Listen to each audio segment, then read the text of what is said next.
Assalamualaikum warahmatullahi wabarakatuh. Perkenalkan, nama saya Kursiani. Pada kesempatan kali ini, saya ingin mempresentasikan tugas besar Asas Studio Perancangan Arsitektur 2.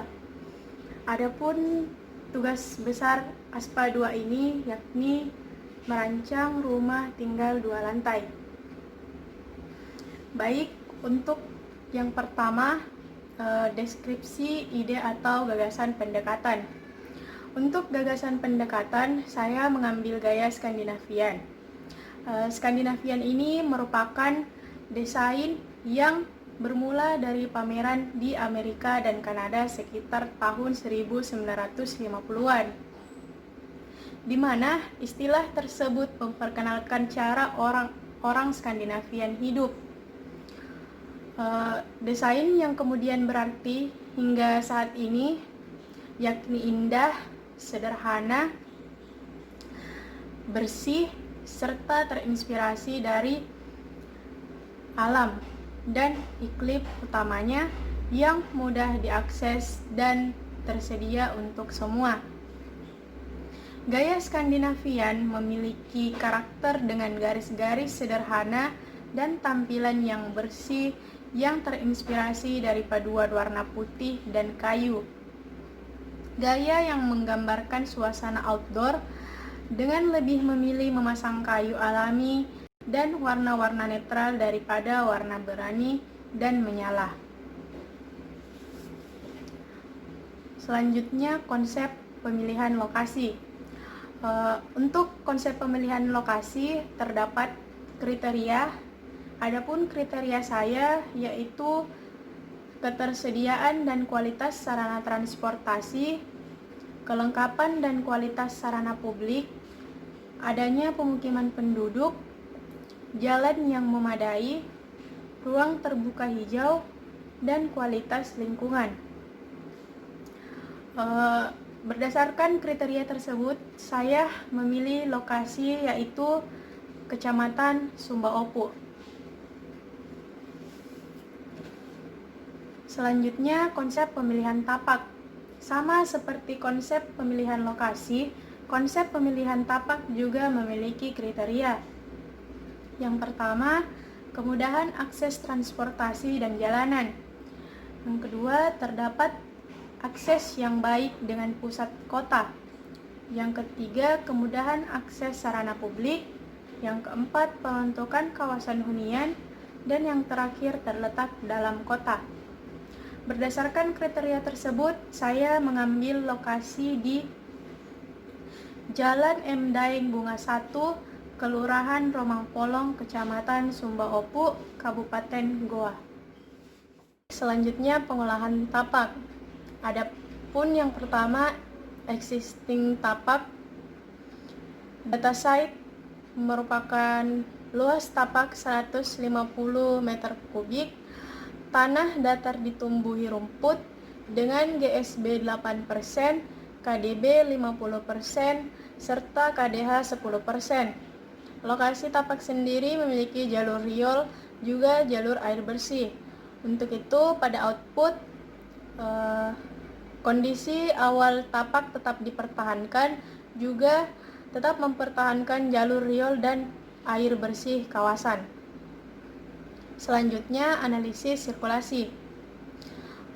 Lokasi tapak sendiri terletak di antara dua pertigaan, yaitu pertigaan untuk jalan utama 2 arah, serta pertigaan jalan lingkungan 2 arah. Untuk itu, outputnya berupa entrance untuk kendaraan terletak dekat dengan jalan utama 2 arah, begitupun dengan manusia atau penghuni. Selanjutnya, analisis view. Untuk view terbaik, fasad merespon view terbaik yang akan dibiarkan terbuka dengan ruang terbuka untuk menikmati pandangan keluar. Untuk output dari view dalam keluar, view kurang baik akan menghadap pemukiman warga dan lahan warga, dan membuat dinding untuk menghalau pandangan dari luar, juga membuat dinding untuk menghalangi pandangan keluar. Selanjutnya, view luar ke dalam. Fasad merespon view dari luar, juga tidak menutup pandangan yang datang dari luar. Untuk itu, sebagai output, ruang terbuka hijau sebagai respon dan focal point untuk mengarahkan pandangan ke bangunan. Juga fasad dan orientasi bangunan menghadap ke arah datangnya view dari luar, juga membuat dinding untuk menghalau pandangan dari luar ke dalam. Selanjutnya, konsep analisis kebisingan. Kebisingan sendiri berasal dari pemukiman dan kendaraan yang lalu lalang dari jalan utama dua arah dan jalan lingkungan dua arah. Untuk itu, outputnya yaitu memberikan area hijau sebagai barir, juga mengatur jarak bangunan menjauhi pusat kebisingan, juga membuat pagar dinding. Selanjutnya, analisis iklim. Matahari terbit pada pukul 6 pagi dan matahari terbenam pukul 17.55 petang. Untuk itu, outputnya berupa cahaya matahari akan digunakan untuk pencahayaan alami pada bangunan di siang hari. Selanjutnya, angin laut yang terjadi di siang hari serta angin darat yang terjadi di malam hari. Untuk itu, sebagai output akan digunakan sistem ventilasi silang untuk mempermudah sirkulasi udara. Berdasarkan konsep pengolahan tapak tersebut, dihasilkanlah zoning tapak. Selanjutnya, konsep program ruang, yaitu analisis kegiatan, kebutuhan, dan besaran ruang. Untuk pada bagian ini terdapat fungsi pelaku, kegiatan, jumlah pelaku, kebutuhan, sifat ruang, dan juga besaran. Untuk fungsi sendiri terbagi menjadi 3, yaitu fungsi utama, fungsi penunjang, juga fungsi servis. Untuk fungsi utama terdapat kegiatan.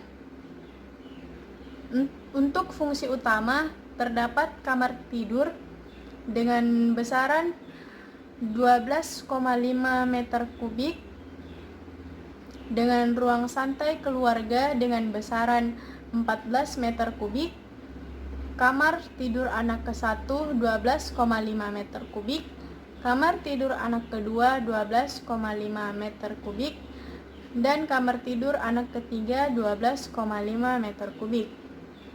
Untuk fungsi servis terdapat teras depan dengan besaran 6,75 meter kubik, ruang tamu 7 meter kubik, dan teras belakang 24 meter kubik. Untuk fungsi servis ada dapur dengan besaran 1,35 meter kubik, ruang makan 2 meter kubik, tempat menjemur 4 meter kubik, gudang 2,25 meter kubik, musola 7 meter kubik, garasi atau carport 28 meter kubik, serta WC dan besaran 3 meter kubik. Untuk total besaran yaitu 136,85 meter kubik. Selanjutnya ada pola sirkulasi pengguna. Pola sirkulasi pengguna ayah: garasi, ruang tamu, kamar, teras, ruang makan, ruang keluarga, ruang kerja, musola, WC, gudang. Ibu, garasi, ruang tamu, kamar, teras depan, ruang makan, ruang keluarga, ruang kerja, WC, tempat menjemur, musola, tempat mencuci. Anak ke-1 laki-laki 19 tahun, garasi, ruang tamu, kamar, teras, ruang makan, ruang keluarga, WC, musola, gudang. Anak kedua perempuan 14 tahun, garasi, ruang tamu, kamar, teras, dapur, ruang makan, ruang keluarga, WC, tempat menjemur, tempat mencuci, musola. Anak ketiga laki-laki 5 tahun, garasi, ruang tamu, kamar, teras, ruang makan, ruang keluarga, WC, musola. Adapun untuk tamu yaitu garasi, teras, ruang tamu, ruang makan, WC, musola. Selanjutnya pola hubungan ruang. Yang pertama ada bagian pola makro. Pada pola makro pengelompokannya lebih sedikit, yaitu utama, servis, dan penunjang yang merupakan fungsi dari ruang. Ini untuk intensitas erat digambarkan dengan garis hitam, dan untuk intensitas yang sedang digambarkan dengan garis hitam putus-putus. Selanjutnya pola mikro. Pola mikro sendiri ada pola hubungan ruang yang ditunjukkan dengan diagram gelembung dan pola hubungan ruang yang ditunjukkan dengan matriks hubungan ruang. Berdasarkan konsep program ruang tersebut didapatkan hasil zoning ruang.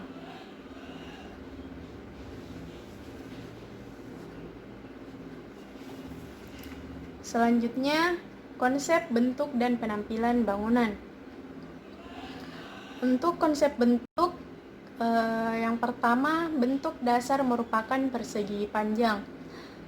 Selanjutnya, diberikan volume sehingga menjadi bentuk yang solid. Yang ketiga, mengurangi sebagian volume dari balok. Dan yang terakhir, menambahkan bentuk balok sebagai hasil akhir guna memperjelas level lantai.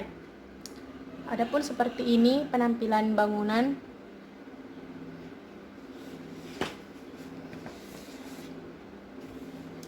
Selanjutnya, konsep struktur dan material bangunan. Struktur bangunan. Struktur yang digunakan adalah pondasi batu kali dan footplate, yang dimana footplate biasa digunakan untuk bangunan bertingkat.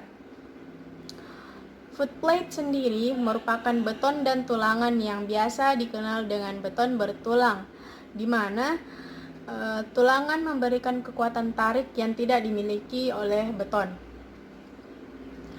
Material bangunan.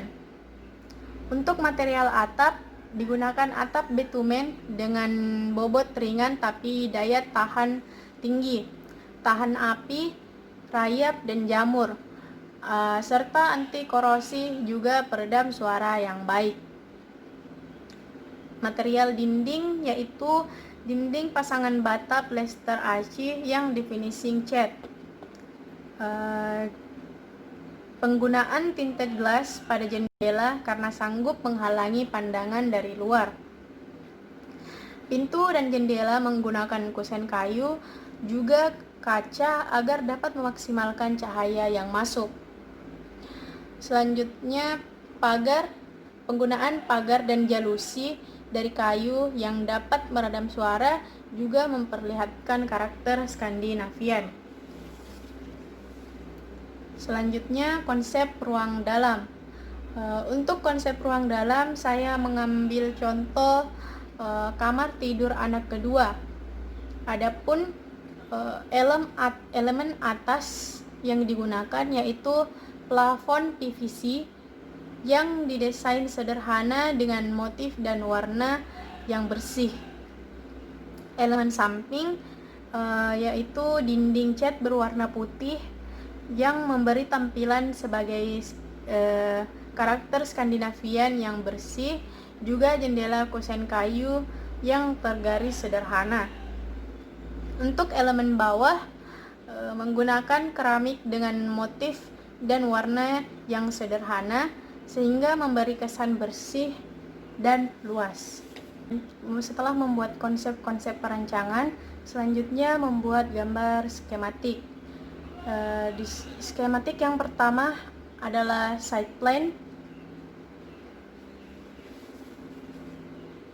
Skematik selanjutnya yaitu denah lantai 1 dan denah lantai 2. Untuk denah lantai 1 terdapat gudang, ruang keluarga, dapur, ruang makan, WC, musola, ruang tamu, teras, serta garasi atau carport. Untuk denah lantai 2 terdapat ruang tempat jemur, tempat mencuci, WC, kamar tidur anak 3, kamar tidur anak kedua, kamar tidur anak ke-1, kamar tidur anak serta kamar tidur utama. Selanjutnya gambar skematik tampak depan, tampak belakang, tampak samping kanan, dan tampak samping kiri. Selanjutnya gambar potongan XX dan potongan YY. Selanjutnya gambar denah kamar anak juga potongan XX.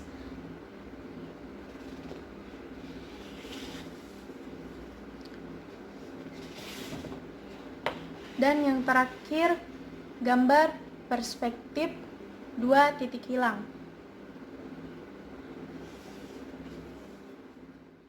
Itulah tadi presentasi dari saya. Lebih dan kurangnya mohon dimaafkan. Wabillahi taufiq wal hidayah. Wassalamualaikum warahmatullahi wabarakatuh.